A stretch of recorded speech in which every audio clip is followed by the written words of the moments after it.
এখানে বলেছে একটি চতুর্ভুজ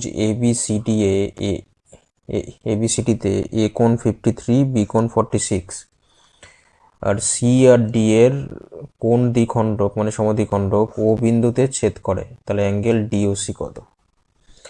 তো দেখো এই টাইপের অঙ্ক আরআরবি এনটিপিসি এক্সামে এসছে। তো আগে চিত্রটা কি, তো এই হলো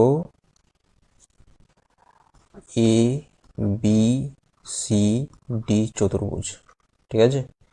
এবার সি কোণ আর ডি কোণের অন্তর্দ্বিখণ্ডক আঁকলাম, এটা সমদ্বিখণ্ডক মানে সি কোণের এই যে এইটুকু হলো সি কোণের অর্ধেক, এইটুকু হলো ডি কোণের অর্ধেক।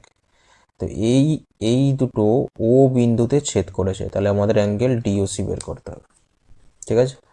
তো প্রথম কথা দেখো থেকে এখানে দেওয়া আছে এ সমান 53 আর বি সমান 46, ঠিক আছে। এবার আমরা কি জানি যে চতুর্ভুজের চারটে কোণের সমষ্টি 360 হয়, তাহলে এখান থেকে আমরা বলতে পারবো সি কোণ আর ডি কোণের সমষ্টি কত হবে। 360-এর থেকে এ কোণ আর বি কোণের যোগফল বাদ দিলেই পেয়ে যাব। এটা ছিল 53 আর বিটা ছিল 46, তাহলে সি আর ডি কত হবে। 360 থেকে এই দুটো সমষ্টি বাদ দিলেই আমরা সি আর ডি এর সমষ্টি পেয়ে যাব। তাহলে 360 মাইনাস এটা কত হবে 59, 99, ঠিক আছে। তো এটা বিয়োগ করলে কত হবে 360-এর থেকে 99 বাদ দাও, 261 বোঝা গেল এটুকু, 261 বোঝা গেল এটুকু সি আর ডি।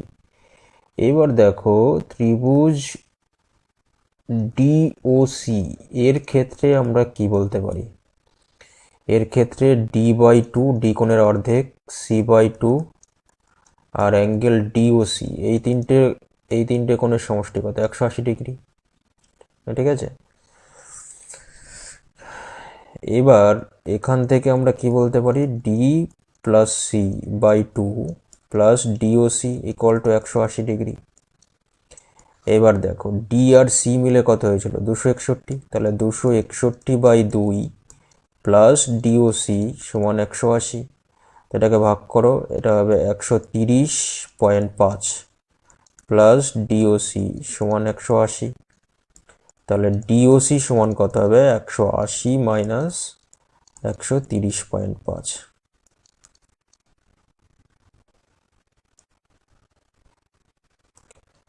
49.5 ডিগ্রি বোঝা গেল, এটা উত্তর।